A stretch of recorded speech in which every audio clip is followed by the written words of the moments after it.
एक सवाल आता है सर कि फैमिली कोर्ट में हमारे मुकदमे चल रहे हैं, ये मुकदमे कब खत्म होंगे। तो ये देखो, मुकदमा की कोई समय सीमा नहीं होती है।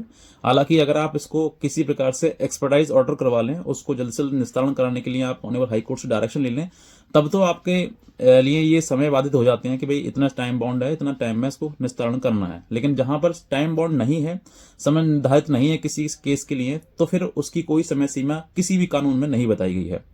आप ये समझ कर देखिए कि आप अगर एक बार फैमिली कोर्ट के मुकदमे में चले जाते हैं, मतलब आप परिवार को छोड़कर आप फाइनली फैमिली कोर्ट में चले जाते हैं, तो फिर देखिए ये चीजें जो है वो इतनी लंबी खिंच जाती हैं कि आपका जो समय होता है, जो जीवन एक दूसरे के साथ बिताने का होता है, वो समय सब बीत जाता है। और इसके चलते हुए आप एक दूसरे के ऊपर डिपेंड कर जाते हैं कि वो व्यक्ति मेरे आगे झुकेगा और दूसरा व्यक्ति कहता है कि ये वाला झुकेगा। तो झुकता कोई नहीं है, दोनों के दोनों पैरेलल चलते रहते हैं, दोनों के दोनों खिंचते रहते हैं, और लगातार एक समय ऐसा आता है कि दोनों ही हार कर घर बैठ जाते हैं। और जैसे ही वो घर बैठते हैं, वैसे ही मुकदमे की मतलब जो कगार है, जो खत्म चलने की कगार है, वो एकदम खत्म होने शुरू आती है। तो ये दोनों आप ही के ऊपर निर्धारित करते हैं कि ये मुकदमे कितने समय तक चलेंगे, कब तक चलेंगे, ये आपके ऊपर डिपेंड करता है। अगर आपको लगता है कि हम ज्यादा लंबा नहीं चला पाएंगे, तो आप इसमें कॉम्प्रोमाइज कर लीजिए। फैमिली कोर्ट के कोई भी केस हो आपका, आप किसी भी स्टेज पर कॉम्प्रोमाइज कर सकते हैं। इसमें कोई हीनियस ऑफेंस नहीं है, कोई बड़ा अपराध नहीं है, ये पारिवारिक मामला है। अगर आप चाहते हैं कि भाई हम तो थक गए लड़ते लड़ते, अब हम फैसला कर लें आपस में, तो आज ही आप फैसला कर सकते हैं। इसमें कोई आपको आपत्ति नहीं है। अपने आप वकील से बात करें कि भाई मुझे अपना मुकदमा खत्म करना है और मैं नहीं चाहता हूं मुकदमा लड़ना आगे, और अब जो है हम कॉम्प्रोमाइज के लिए रेडी हैं। तो ऐसी परिस्थिति में जहां पर आप कॉम्प्रोमाइज के लिए रेडी हैं, तो वहां पर आप कॉम्प्रोमाइज कर सकते हैं। आपका कोई भी केस हो, मेंटेनेंस हो, 498A हो, डीबी हो, या फिर कोई और इसके अलावा अपनी फैमिली मैटर के ऊपर प्रेशर के लिए बना दिया हो, क्योंकि ये लड़ाई जो होती है वो सिर्फ नाक की होती है और कुछ नहीं होता है। आप सिर्फ और सिर्फ सारे सबको पता है मुकदमे सब झूठे ही लगाए जाते हैं।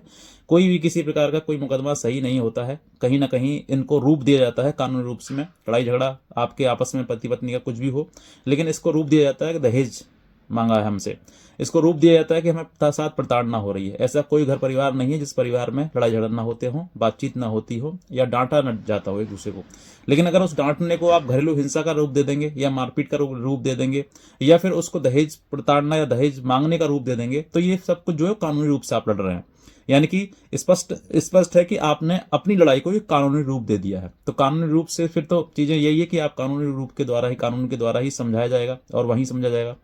अगर आपने कई साल हो गए हैं, लड़ाई झगड़ा लंबा चल गया है, और अब हार के ये चाहते हैं कि भाई हमें तो फैसला कर लें, वही ठीक है, साथ रहना तो ठीक है, नहीं रहना तो ठीक है, तो आप किसी भी स्टेज पर आप साथ रहने का या फिर अलग रहने का समझौता कर सकते हैं। आपने मुकदमा लड़ते लड़ते कई साल हो गए तब भी आप, इसमें कोई ऐसा नहीं है कि सर उसमें चार्ज बन गया, उसमें आगे बढ़ गई बात तो नहीं हो सकता है, नहीं हो सकता है। इसमें कोई दो राय नहीं है। आप किसी भी स्टेज पर कहीं पर भी सभी के सभी मुकदमे वापस लिए जा सकते हैं। अगर आप लोअर कोर्ट में प्रोसीडिंग आगे बढ़ गई है, तो आप हाई कोर्ट के द्वारा प्रोसीड कर सकते हैं, और हाई कोर्ट के द्वारा आप उन सभी मुकदमों को खत्म करवा सकते हैं। लेकिन अगर साथ रहना है तब संभव है, तब बताइएगा, और अगर अलग रहना है तब भी बताइए। ये बात खोल के चलना है आपको कि साथ रहना है फिर अलग रहना है। उससे पहले, मुकदमा खत्म करने से पहले आपका एक एक दोनों का कॉम्प्रोमाइज बनेगा, कॉमन कॉम्प्रोमाइज, जो कि उसमें आप अपनी बात कहेंगे कि मैं क्या, हम दोनों जो पार्टी हैं वो क्या चाहते हैं, साथ रहना या फिर अलग रहना। अलग रहना है तो उसमें बात लिखवानी पड़ेगी आपको, जो आप कॉम्प्रोमाइज बनवाओगे।